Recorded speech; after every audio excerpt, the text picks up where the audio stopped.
Hi everyone, it's Mrs. Haynam. I am making a video today to talk about some of the selections that we have here in the Kimpton Media Center that might be really great for you to read during Black History Month, which of course started today. It's February 1st. So it's going to be just really kind of random, and I'm just going to talk about what I do know, and I'm going to share some stuff with you, even stuff that I don't know. So here we go. I want to start with an author that a lot of guys in our media center absolutely love. This is Kwame Alexander. He does have a kind of unique style of writing. He does a lot of writing in verse. It reads like a story, not like a poem, but it's written like a poem. It makes the book go really, really fast. Kwame Alexander is awesome. We have Crossover, we have Booked, we have Rebound. This is one of his new books. This is Solo. His Rebound, Booked, they're all sports books. Solo is a music book. It's the story of a young man who has kind of lost his way. He doesn't really know who he is. His father's a famous musician, and he's graduating from high school, the kid, and he just feels like he just doesn't really know who he is. It's a really awesome book. Book Club read it this year and absolutely loved it. So Kwame Alexander would be a great choice if you're looking for something sporty. I cannot not talk about Dear Martin. This is the story by Nick Stone. It's a story of a high school student who decides that he is going to write letters to Dr. Martin Luther King to help him understand some stuff that's going on around him. So he knows that Dr. King is dead, but he's going to write these letters. And during the course of him writing these letters, you also find out a lot about what's going on in his life. And this hits on a lot of current modern issues today. Police brutality, racial profiling, both ways, racial profiling. And it's a really great exploration of who he is as a person. This is Nick Stone. It's also really, really short, so it's a good, quick read. People liked it a lot. It's action-packed. This is the story All of the Above by Shelley Pearsall, and you guys know that we love Shelley Pearsall here at Kimpton because she's a local writer, and a lot of you met her in elementary school. Maybe you did like her writing workshops, but All of the Above is based on a true story of a Cleveland school where a math teacher encouraged her students to create the largest tetrahedron, and it's a triangle, it's a pyramid made of triangles, and they actually got involved in a competition that brought their community together and the kids themselves, and you learn about their stories individually. Awesome read. Also a pretty quick read, not incredibly long. This is All of the Above by Shelley Pearsall. This is old school. We're going old school here. This is Monster by Walter Dean Myers. Monster is the story of a young man, I think he's in high school, who walks into a convenience store seconds after it's been robbed. And when the police get there, they assume that it was him because he's there and he's black. And it's his story. He actually writes a lot of it. It's written like a script, like a screenplay, and so you see the different characters talk. It is powerful and moving, and kids who read it really, really like it, and they also really, really hate it. So you see him in jail trying to fight his way back out for being accused of something he did not do. This also is old school. This is Begging for Change by Sharon Flake. I have not read this, but I will tell you that Mrs. Heiner, who's now a retired teacher from Kimpton, absolutely loves this story. It's the story of a girl named Raspberry who doesn't have any money, and she makes some really, really bad choices about how to get money in order to help her family survive. And you see the conflict between what she desperately needs and what she knows is right. And it's also brief and a pretty easy read. So this is Begging for Change. This is After the Shot Drops, and we just got this in the spring last year. I have not read this, so I don't know a lot about it.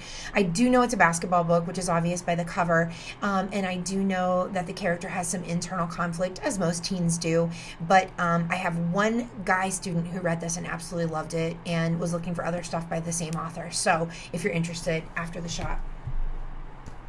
On the Come Up, I'm showing you On the Come Up. It's a fantastic book too, but I'm showing you On the Come Up because I do not have The Hate You Give right now. It's checked out. Of course, everyone loves The Hate You Give. The Hate You Give is by Angie Thomas, and it is the story of a young woman who is going to high school in a predominantly white school and lives in a community that is predominantly African American. And the struggle between those two identities, essentially, what she's feeling and living, and then something tragic happens to her and she has to figure out where she belongs and who she is. That's The Hate You Give. Fantastic book. On the Come Up is same neighborhood, some of the same characters, but in a background characters from The Hate You Give now become more predominant characters in On the Come Up. Story of a young woman who is going to high school and she wants to be a rapper, and she just wants to make it big, and she goes to these rap battles, and her aunt is like her number one supporter, but her aunt's involved in some pretty tragic stuff, and it's just the story of finding her way out of stuff that she knows is wrong. So On the Come Up, awesome. I loved this book in audio. It was fantastic because you actually got to hear like some of the rap and some of the music. It's really music based. So this was really cool. Now, these two books are for people who are not quite as realistic. Most of those are realistic fiction based on things that you know could happen. This one I have listed as horror, but it could easily be fantasy as well.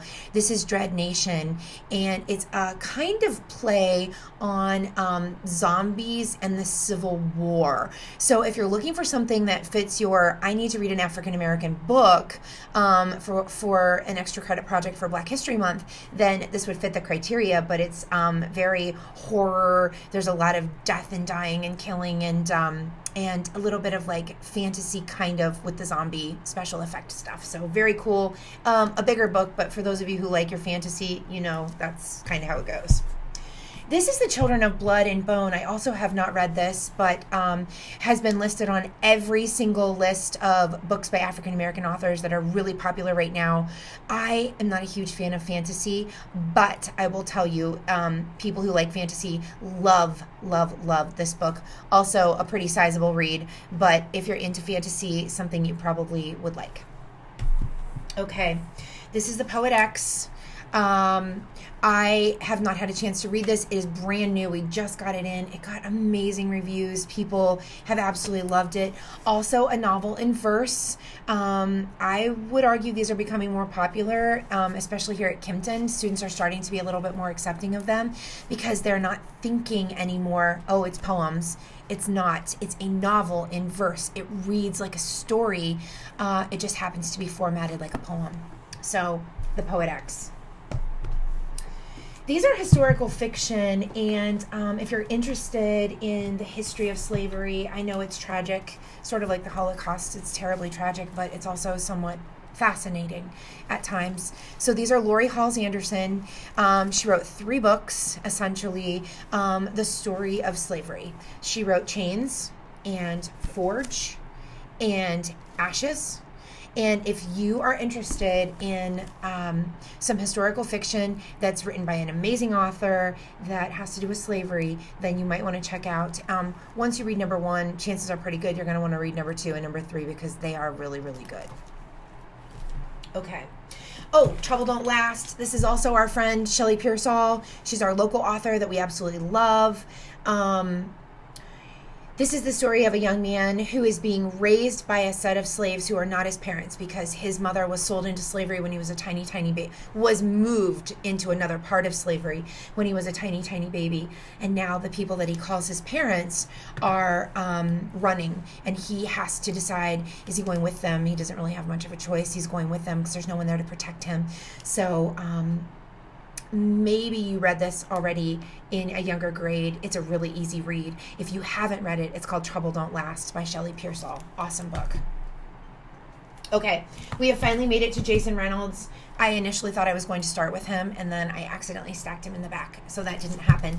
But this is Jason Reynolds. Listen, if you haven't read anything Jason Reynolds and you're just looking for an amazing read, then he is an awesome author. He will definitely keep you, even some of your most reluctant readers are going to want to read what he has to tell you.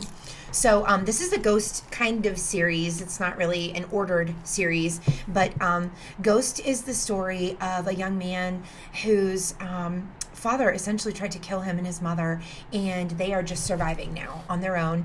And he's really, really fast, and he likes running.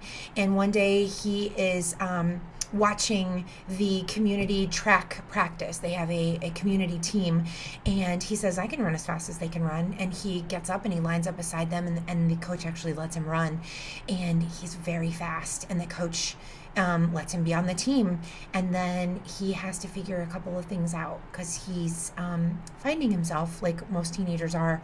This is Ghost, and the other members of the team, Jason Reynolds went on to write them their own books. So you meet them in Ghost, but then there is Patina and Lou, who was the star, and Sunny, and they all have their own stories, and they're really amazing. And you're going to find these at Kimpton in our sports section, but they're also absolutely realistic fiction and really easy reads. So again, if you're looking for something that's a little bit easier, those are going to be some of your choices. Okay, As Brave as You. This is it's the story of some younger kids. These two are like 11 and 12, and they go to spend the summer with their grandparents. They're city kids, and they go to spend the summer with their grandparents. Their grandparents live in the country, and it has to do with their family heritage, with their culture, but then also with the difference between city life and country life. And they learn a lot about themselves spending the summer with their grandparents. Ooh, this is Long Way Down. Listen, if you're looking for something gripping that reads really, really, really fast, Long Way Down might be the book for you. It is also a novel in verse, shockingly enough, but it reads so fast, you're not even going to realize you're reading a novel in verse. It is the story of a young man, a boy, who finds out that his brother's been killed.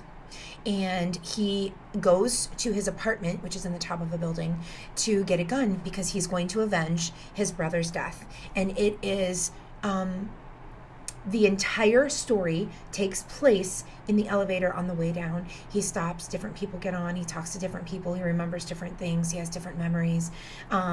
So a very, very short span of time, but a very powerful, amazing, terrible, wonderful story. This is Long Way Down by Jason Reynolds. The last book I want to talk about just happens to be a book that we chose for our book club this year for Kimpton. And this is I'm Not Dying With You Tonight. And this is the story of two girls who are at a high school football game. I think it's high school football game. And there are riots in their town, and the riots become so significant that it goes all the way to the football game. They're just everywhere. It's just mass chaos, and they find themselves, they're both at the concession stand, and they find themselves kind of together alone, like we have to find a way to get home from this event safely. And during the course of the night, they get to know each other in a way that they never thought they ever would, because they weren't friends before. One girl is white, one girl is black, and the exploration of each other and the significance of learning who the other person is and being able to trust the other person ends up bonding them for life. And the book has a really cool background because the authors also are a white woman and a black woman who decided that it was time to explore this difference and yet similarity in who we are. So this is I'm Not Dying With You Tonight. Now, any of the books that I talked about today are available in the Kimpton Media Center, and you are welcome to check those out. I know specifically there are some teachers who are offering extra credit for reading a book by an African American author or about an African American character during Black History Month. If you are interested in those books, please stop by the Media Center and check them out. I also have another list of even more current books, mostly 2020 and 2021 books that maybe we don't have here yet, that I'm making available to your language arts teachers. If you want to go to the public library, you want to order them for yourselves, it has the list that I'm using has a picture of the book cover and then also a description. So I'm sure they'll make that available to you digitally. Maybe they'll also have a hard copy. So, you guys can always stop and see me in the Media Center and get good suggestions. If none of these are working for you, I will help you find something you really like. Happy reading.